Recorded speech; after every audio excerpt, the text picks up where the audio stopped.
आयात को सुगम करने और एक्सपोर्ट को बढ़ावा देने के लिए foreign trade development and regulation bill 2009 सामने विचाराधीन है। माननीय अध्यक्ष जी, आपने मुझे इस महत्वपूर्ण विषय पर बोलने का मौका दिया, इसके लिए मैं आपका बहुत बहुत आभार व्यक्त करता हूं। Foreign trade development and regulation act 1992 काफ़ी पुराना हो गया था। इस बीच में कुछ समस्याएं बदली, आवश्यकताओं में भी बदलाव आया, तेजी से ग्लोबलाइजेशन हुआ, गैट और WTO इसके अंतर्गत अनेक समझौते हुए अन्य देशों से। उसकी वजह से अंतर्राष्ट्रीय प्रतिबद्धताएं भी बढ़ी। हमें एक परमाणु शक्ति के रूप में मान्यता मिलने के बाद भी परिस्थितियां में बदलाव आया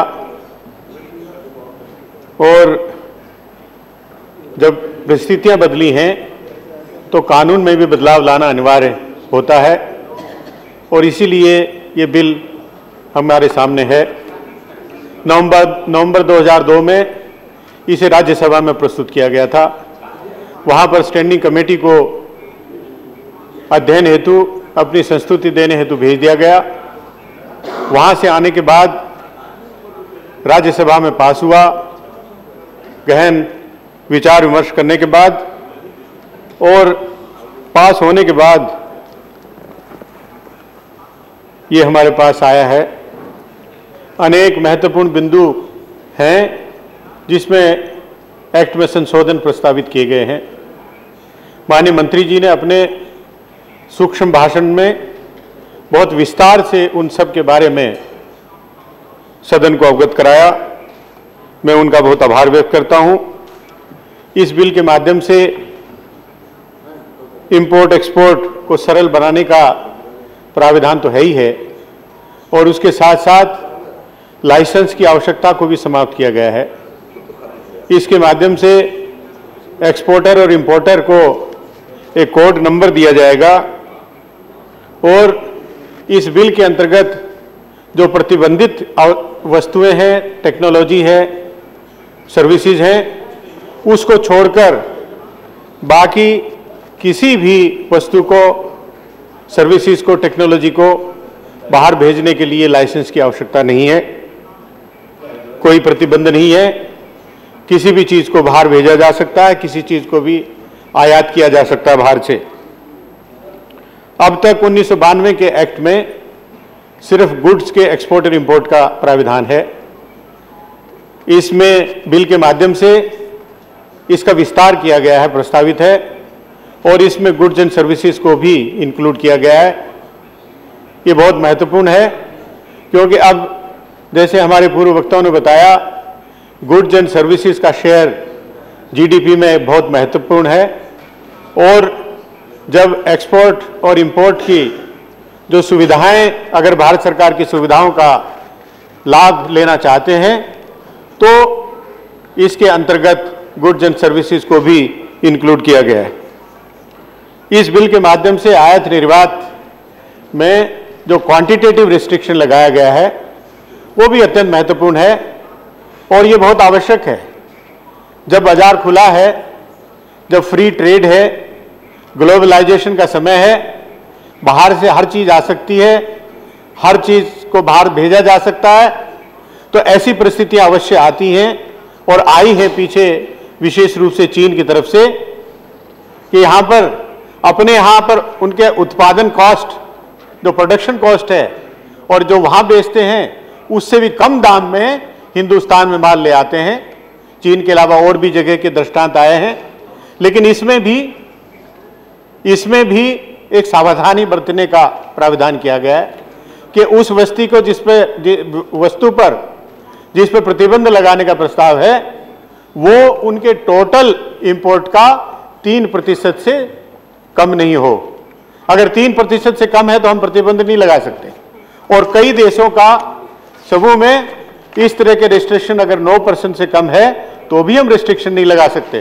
तो ऐसा नहीं है कि ये बहुत आर्बिट्रेरी है, इसमें बहुत सावधानी से बहुत सही प्राविधान इस बिल के माध्यम से किया गया है।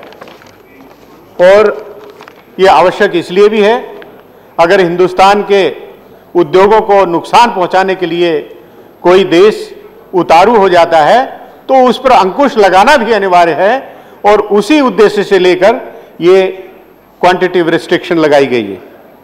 SEZ के बारे में हमारे मित्र ने बताया कि इससे बहुत परेशानी होगी और इस बिल के अंतर्गत उनको लाइसेंस लेना होगा।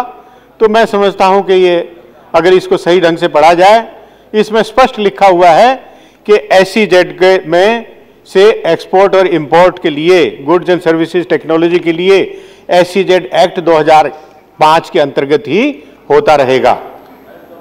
कुछ खास वस्तुएं, खास सर्विसेज और टेक्नोलॉजी, उनको इंपोर्ट और एक्सपोर्ट का नियंत्रण रखने का प्रावधान किया गया है। और वो भी जो दोहरा प्रयोग, ड्यूअल यूज की जो goods and services and technology है, उनके ऊपर ये रिस्ट्रिक्शन लगाने का प्रावधान किया गया है। जैसे वेपन ऑफ मास डिस्ट्रक्शन और उससे संबंधित डिलीवरी सिस्टम जैसे मिसाइल, उनकी टेक्नोलॉजी, उनकी सर्विसेज, उनके गुड्स, उसके ऊपर रिस्ट्रिक्शन लगने का प्राविधान है। और आप अच्छी तरह से पता है कि हिंदुस्तान हमेशा शांतिपूर्ण प्रयोग के लिए, परमाणु प्रयोग के, ऊर्जा और शक्ति के प्रयोग के लिए हमेशा हिमायती रहा है। अगर उसमें फ्री ट्रेड के माध्यम से खिलवाड़ किया जाए तो हिंदुस्तान कभी बर्दाश्त नहीं करेगा। और इसीलिए, क्योंकि हमारे अनेक समझौते हैं, हमारे अनेक ट्रीटी हैं, उस पे भी देश को प्रभुत्व का, सॉवरेनिटी को खतरा हो और अन्य देशों के साथ में समझौतों को नुकसान पहुंचे, उनका हो, तो वो भी मैं समझता हूं कि हमारे राष्ट्रीय हित में नहीं है। इस बिल में दिए गए प्रावधानों के अनुसार जो झूठे तथ्य देकर गलत काम करने वाले लोगों पर उनके कोड नंबर को निरस्त करने का, उनको सस्पेंड करने का तत्काल प्रावधान है। और जैसे कि बहुत स्पष्ट रूप से बताया गया कि इसमें पहले से नोटिस देके, उनको समय देकर, ये संभव नहीं है। ये इतना संवेदनशील और सेंसिटिव मैटर है जिसमें तत्काल कार्रवाई करना अनिवार्य और आवश्यक हो जाता है। तो ये भी मैं समझता हूं कि बहुत सही प्राविधान किया गया। मैं अधिक समय नहीं लूंगा, आदरणीय सभापति जी इसके जल्दी कर रहे हैं।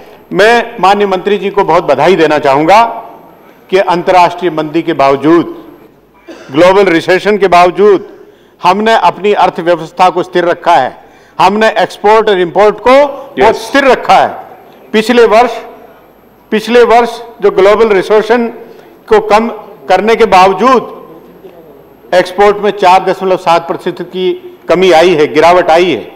एक्सपोर्ट को बढ़ाने के लिए जो स्टिमुलस पैकेज दिए गए थे, उसके बहुत अच्छे परिणाम हमारे सामने आए।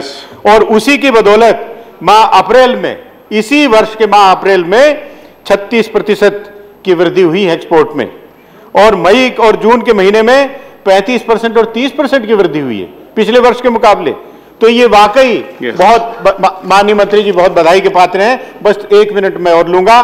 बहुत उत्साहवर्धक परिणाम देखते हुए प्रधानमंत्री, prime minister, economic advisor council के अनुमान के अनुसार 2010-2011 में निर्यात में 22% की वृद्धि अनुमानित है, और उससे $216 बिलियन हमारे एक्सपोर्ट होगा।